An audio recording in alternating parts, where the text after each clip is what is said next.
Well, so let's start with the first roundtable about the key panel that we have, the keynote panel that we have, and that is on the topic potential business impact on operational technology environments on ICS basically. And with that being said, we have got two amazing panelists, Yosi Shavit, the head of ICS Cybersecurity, Department of Israel, Ministry of Environment Protection. So I see Yoshi joining. Hi Yoshi. Hello, how are you? Good. What about you? I'm great today. With that we have Mr. Gagan D. Barzataya joining us, SCADA IoT Solution Engineer, Siraj Power. Hi Gagan. Hi Smith, how are you? I'm doing good. What about you? Yeah, I'm great. So Hi, it's Yosi. hi. Hi, So it's Gagan. great. It's great to have two of the industry's amazing folks, the subject matter experts, to come in and give us the clarities on what are the business impacts on the operational technology environment. And it's very, very important because operational technology in itself is a big thing. Today, people talk about IoT. People think IoT is new, but IoT came into existence way early. We earlier used to call it operational technology. We used to call it the OT environments basically.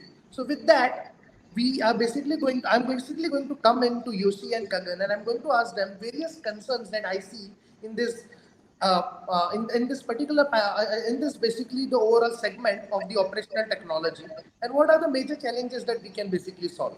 So with that, Yoshi, I have a very important question to you, and that question is basically, I want to understand the risk factors. I want to understand the risk factors. What are the main risk factors that you are able to see in the industrial components? What are the critical cyber attacks that can be targeted on the operational technology environments? We have seen the buzzwords of solar winds. So what's next? Over to you, Yoshi. Okay, I'm responsible for more than 4,000 hazardous materials plants in Israel. Some of them from the critical infrastructures, some of them from the transportation, seaports, airports, many others, hospitals. All of them hold hazardous materials, and they get toxin permit from us, and we enforce cyber security protection. So why we do that? The risk in hazardous materials is risk for public health, of course. We have many risks. First of all, hacking into computer system of storage or inventory management, you can send hazardous materials to the wrong destination. If you hack into production floor, you can change pressure, you can change temperature, you can change flow rate, maybe pH value of hazardous materials. For example, you can cause ammonia leakage. It's very toxic materials. You can cause fires, explosions. If we're talking about ERP system, the ERP system is the bridge between IT and OT system. So if you hack into ERP system, you can do a lot of damage to production system by changing the composition of materials. Um, we must understand that those factories, those plants, they established 20 or 30, 40 years ago, before internet, before cyber, the system designed for production only. Uh, production, yes, production Very, system were connected to the computer by serial cables, and factories were located very far from population area. And the life was much better in cyber aspect, but much less efficient. And then came the Industry 4 and the Industry 3 first, and the Industry 4 revolution that brought us all the IoT and IIoT devices that increased the attack surface of these factories. These are the risks that I can see. Wow, wow. Very, very relevantly, you have touched down on critical components. Definitely, legacy systems. I see various. So I talk with various CISOs and CIOs and or head of ITs, and the biggest concerns that they have is legacy systems, the shadow IT, as these are the components which are being constantly used by attackers, where the vulnerabilities are open and they can target. But which brings me to another question, and this question comes to you, Gagan. So you have seen the industrial control systems basically. So what I want to understand is what exactly for our audience to get clarity. What is this type of industrial control systems basically? Are they ERPs and how are they connected? Are they connected with data diodes? Are they internally connected, externally connected? What is the overall mechanism and what are they basically? Hi, Sumit. So basically, when we are talking about ICS system, it is usually combined system of control system and associated instrumentations with the control system. So in which it's like device are coming, we having networks, we having systems, control system, and field devices. Those are basically for the industrial process and automate the industry's process. This is basically using for, and it's a complete system. We can say it's a ICS environment in which we have like our OT environment, our IT environment, and when we are talking about OT environment, is it just the operational technology? We have in process, we have any manufacturing plants, and when we are talking about IT environment and the convergence in between IT and OT, then it comes to store the data and analyze the data and predict it and how it can be useful for us. So this is completely we can define as an ICS environment. Wow, wow, wow, wow. That's really important and interesting. So, what basically boils me to that point is the kind of defensive controls that we are taking up. Because at the end of the day, we see any anything that is digitized, which is digital, can be hacked. Now, it can be hacked whether it's air gap, whether it's publicly available. There are means. There can be insider attack. There can be insider threats, as I'm saying. So with that, what I want to ask Yoshi is about Yoshi, what are we doing in order to reduce or what are we doing to basically have a cyber resiliency environments in the plants basically into the critical plants where operational technology is heavily used, where it is demilitarization zones.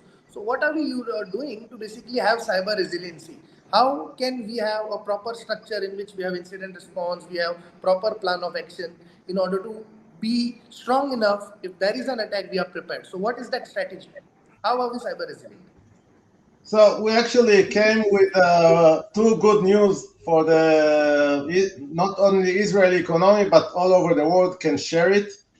First of all, we developed new cyber regulation to hazardous materials industry in Israel. And in order to support this regulation, we have developed a new cyber methodology. As much as I know, is the first, is actually is the only one and the first one in the world that deals with hazardous materials. I hope you can see it. It's the only one, and we have translated into English by the per request of the OECD. So a little bit about the regulation. So we divide the plants in Israel into three groups. First group is the most important. It's called A group, and we give those plants toxin permit. The toxin permit is the tool. It's based on national hazardous materials law in Israel, and the toxin permit is the tool to enforce it. So in this toxin permit, we have condition how to maintenance, how to storage, how to transport hazardous materials, and we are adding additional condition for cyber protection. It's very strong tool, and the plants must obey this toxic permit. So in order to support the regulation, we have developed the cyber guide or or cyber methodology that I developed it from hard field work in the factories. I made some pilots in the production floor, and I also took the cyber security function of NIST CSF, and we built this cyber methodology. So what do we have inside? We have inside risk assessment, how to do risk assessment in hazardous materials, how to calculate the impact. The impact came from chemicals criteria, not money, but public health. How many people will die in a radius of, let's say, 100 meters from the site? We have in this guide what the stages needed for work plan, list of recommended control. We have 92 controls here, but very dedicated to the hazardous materials. We focus on the controllers, and every plant have a work plan which consists of 7 stages, from mapping the dangerous process and risk in the factory through cyber risk assessment is the second stage. Then classification. They have to classify the ICS system in a matter of cyber. The fourth stage is to do gap analysis. What control you have already now and what control you have to implement in order to raise the resilience. Then the fifth stage is to build work plan. Then we ask them to do the work program execution step by step, and then maintenance and monitoring all the process and this process that going on.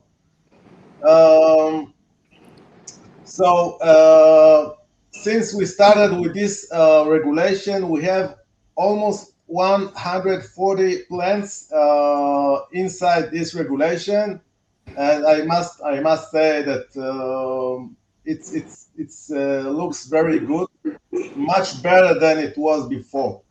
That's what we are doing in order to raise the resilience, cyber protection in the factories. Right, right, right. Well, very relevantly touched on the key pointers of resiliency. Doing I, gap I, analysis. I just can tell another thing that I can share. I can share this Sure. guide, So no problem. I if you can have send it the over. For sure. Yeah. So Yoshi, if you have the PDF of the copy that you're presenting, it would be great for our audience to also see to it. So you can Oh, definitely pass on the PDF. I will definitely look forward to see the PDF copy of the document you presented. of course, I share it. I share it, and many countries already use this cyber in their factories. Very, very interesting. So which comes to, so with this, I come to a very, very important point. Is what I am able to preliminary able to understand with this panel that we are having is that basically there are dependencies and there are vulnerabilities onto the systems which are basically being outdated, or we call them the legacy systems. Now when we call this, they have the business dependency need, that's the reason they're running. We as security professionals, we say okay, we need to migrate it, but the business is basically getting affected and we don't have much powers to basically control it because the business dependency is the case and we can't go beyond. With this, I have a question coming on to Gagan. And Gagan, my question is how industrial control systems improve our business requirements? How can they improve their business requirements? We, as security professionals, have to also tell them the security dynamics with frameworks, with policies, procedures, technological controls. What can be done basically? Basically, Sumit, when we are talking about improving our business as terms of security specialists, we have to tell them to upgrade the system. That is very necessary for the requirement. So all the softwares should not be downgraded. All the softwares should be upgraded as per the up to date, and we have to aware the people, those are working in the field, and those should be trained properly about the security threats and they should aware what can be like negligence should not be there, like unauthorized access, unauthorized devices should not be used. Interesting, interesting. So with training as you rightly Yes. pointed is the need of an hour. For the people, for the folks who are into the industrial components, into the industrial control systems, it is quite important for them to understand well versed with their environment. How is their infrastructure? So when we Yes, interact, because when of like, right. yeah, because of the business needs is like automations in which we having like ICS environment, but the most important is ICS environment security is also important. Like if any important data can be leaked from there, that can be big hazard for our environment. And like Absolutely. yes. So if like we are working in any utility sector where we have like energy and our supply chain that can be interrupted due to this. So we have to make a strict policies that should be implemented for the cyber security, and the authorization should be for the limited people, and we have to use the multiple authentication factors for the accessing the devices, and limited usage for the persons who are authorized to use it. So these type of prevention we have to take it for the ISS system. Very, very rightly pointed. With which also I would like to highlight very important one more aspect is when training happens, it is also important that training is not only carried in one form, but it is also carried in multiple forms where the new security engineers who are in the organization, who are deputy to the senior people, it is also important that for them also the entire walkthrough of their infrastructure needs to be provided so that they get insights of what are the overall business nature or the technical infrastructure of the organization. So whenever there is crisis, they know what to act. So with that, if they know what to act, what I want to understand is basically what are the primary main challenges that the professionals or or the heads of the OT environment or the IT heads of the OT environment face while protecting the ICS systems and OT networks. So this question I have for Yoshi, you can basically highlight the pointers on this. So thank you for the question. There are many challenges because OT network is absolutely it's very different from IT. It's if we're talking about who is in charge of the cybersecurity of the OT network. So is it the operation manager or is it the CISO? So when I visit plants in Israel, and I visit at least 2 or 3 times a week, and I meet the CISO and I meet the operation manager, and everyone want to control his network. But the problem is that the OT, the operation manager, is not know enough cyber to do cyber protection. From the other side, the CISO is not want. He like the high tech. He don't want to go inside the production floor. It's noisy. It's dirty. It's low tech. You can find there WinXP or Win7 systems. So one of the big challenges is to make collaboration between them. That the operation manager will let the CISO get in the OT network, and that the CISO will do it. This is the first challenge, and I try to do it also almost every day. The second challenge that we don't have enough cybersecurity expert in this in ICS system, because if you want to be expert in ICS system or OT networks, you first need to know IT. You have to know what is protocol, what is TCP. You need to know what is IT, and you need to know what is IT security. To know what is firewall, how to configure firewall, and other software, and then you have to know something about ICS environment. You have to know, you need to know something about controllers, about sensor, about field devices, and you also have to know the security of these devices. In my business, we also need some hazardous materials knowledge, some chemistry knowledge in order to calculate the impact. So it's very hard to get this kind of people. I actually call them cyber ecologists. And in order to have some more in our country, so I just opened cyber course to the industry, to operation managers. I had almost four courses. This coming June, actually tomorrow, I start another course for the industry to give them some knowledge in cyber. More challenges in the OT network. It's not so easy to do updates in HMI station. It's not so easy to do updates in the controllers. So we suggest many other technologies like virtual patching, like digital twin or digital shadow. So it's not easy to do that in the OT network. Another challenge is the remote access. So remote access, you must take care of 2FA, to check compliance, to change ports, to do many things in order to support the OT network, because you cannot have the air gap always. It's not so easy to do air gap in civilized plants. Another challenge is how to protect the PLC itself. So I asked to put some threshold values in the PLC, threshold values for temperature, for pressure, for pH level. So even the hacker will attack this HMI station, he would not be able to do damage.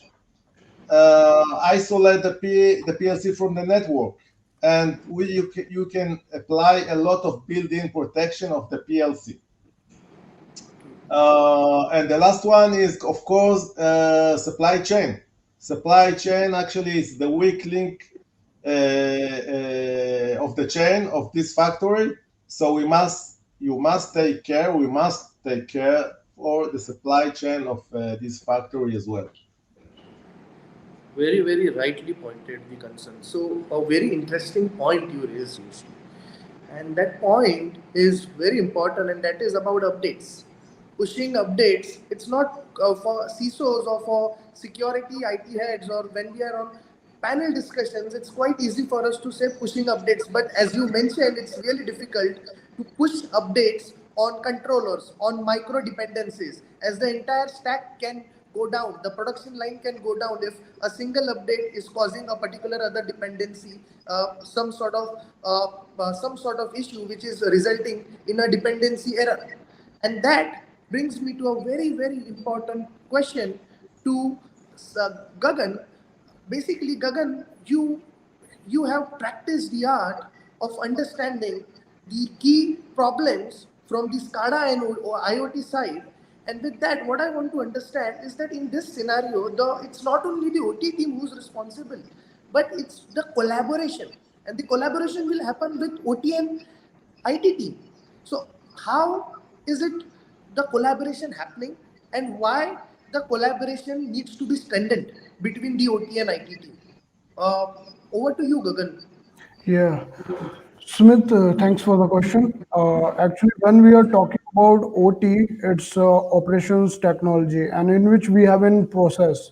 And for the IT, it's a digital process in which we having like storing the data for and in the uniformity of the data, and we have to predict analysis, and big data analytics is now it came. So for these things, the IT OT convergence is very important nowadays. And the important, like how you said, how we can make a bridge in between OT and IT, that can be single roadmap for both of them to work together. So it will be like we have to make a roadmap in which OT and IT both team can coordinate with each other on each phases. That should be like make it role and responsibility in both department to coordinate with each other on their networks. In the OT, when we are talking about like we having different communication protocol, and in the IT we are transmitting the data and storing. So both are different network, but we have to create a bridge in between IT and OT so that both can coordinate with each other and make a secure the system where we can transmit the data of the OT to improve our efficiency. Data is more important for us nowadays. Like by the OT, It's we the can, new yeah. So if we are like collecting the data, and if we're not uniforming the data, that is useless for us. So uniformity of the data is very important nowadays. So in that process, like if we are doing any like industrial process, and we have to store in the for the predictive, for the market analysis, every and the production analysis, and the improvement of the any kind of products, and for the even for the supply chain. Nowadays we see a lot of we having the issue of the supply chain also. So these kind of things, like we can prevent if we create an initial coordination between IT and OT, and both team has to work together, and they have to maintain the training for each other. Now like there's some people like think like OT and IT, they are like misunderstanding in between both of them. So these things should be clear. And for the OT security, we should have like assign someone for the role and responsibility who will be like operational in charge for the OT IT responsibility to OT, from the OT to the IT. Similarly, in IT, we have to make it like a role and responsibility for the IT coordination. So that only if both will coordinate with each other in the each phases, then only OT and IT convergence can be happen. Interesting. Over So to you. very insightful insights we are getting basically from two of the amazing professionals. So with that, we basically I come to the final question that I have to you both professionals to basically, so it's been one of the very core component that basically I have to ask you all, and with respect to the ICS operational technology environments, and that question is basically, what are the defensive security measures that we talked about different pillars that we are having. We are doing business continuity planning, we are pushing forward updates, but what is that framework that industries can adopt? What can be the standard baseline framework? Is it going to be an ISO 27001 2013, or what can be the overall structure in which we can have the defensive controls being placed? Now these defensive controls can be people, process, technology, or this defensive controls can also be some specific meaningful insights like having an extended detection response, having some sort of security information and event management solution. So what exactly are those components? Data diode, which is quite a hot topic into the ICS environments. So firstly, I would like to have Yoshi your views on it, and then followed by Gagan. Yes, over to you, Yoshi. Okay, so these days I try to change all the concept of cybersecurity, and I will explain. If we're talking about CIA, okay, every CISO and every cybersecurity expert know that he must do CIA, confidentiality, integrity, availability, right? True. In my business, in the hazardous materials industry, I don't care too much for business continuity, but I care about public health more than business continuity. So I try to move to different concept. The different concept is different triangle. It's not CIA anymore, it's SRP. And I will explain. SRP, S for safety, instead of C, the confidentiality. I don't care about the confidentiality when we're talking about poisons or flame. And the other one is the R, reliability. I must take care of the reliability of the devices, of the controllers, the sensors, the field devices. And the last one is the P. The P is a productivity. Instead of the availability of CIA, I'm talking about the P, productivity. So this is the candy that I give the plants, okay? When I impose the regulation, so they have to know that they can get something. So the productivity could be for them the business continuity, but it's not the main thing. So in my cyber guide, in the last version 2.0, I put the S, the safety, as one of the main factors to calculate impact of cyber attack. I really like this word SRP, safety, reliability, productivity. This is an amazing point basically, and definitely you coming from the Ministry of Environmental Protection, that concern being raised is really important and is addressing the overall security side. Because why are we doing security at the end of the day? For the people, for the security of businesses, and as rightly pointed by you on this. I really enjoyed that point, SRP. I will make sure that I put it in my final conclusion point as well. Yeah. Gagan, what's your views on this? Definitely, safety is a prime concern for the OT environment. And when we are talking about OT environment, the people needs for the operations flexibility to work on it. But when we are talking about the safety, IT people more concerned about the safety and policies and Right. their security of their environment. So Right. surely that's what in the previous we said like IT OD coordination is required. So similarly, in that we have to use endpoint protection when we are using our creating OT environments, and also we should avoid the default port numbers. We should conclude the IP, and we have to work on the autonomous firewall system. Those Right. can detect and immediately response. True. True. True.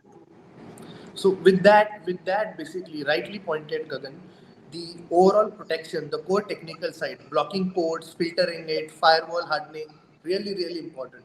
So, well, with this, we are getting an amazing insights. This panel can go on and on. This time is quite limited, but this is a very, very interesting panel with two of the amazing shaving professionals we have got. It's really great to understand and get amazing insights. So, with this, we come to the end of our first round of keynote track. So, I would, on behalf of Acumen 365, I would like to thank each and every panelist. Thanks, Yoshi, for giving an amazing insight. Thanks, Gagan, for the amazing technical insights and details you provided. Thank you so much, and it was great to have this panel discussion. Uh, yeah. Thank you for great moderation. Thank you, Mr. Smith. Thank you, Jose.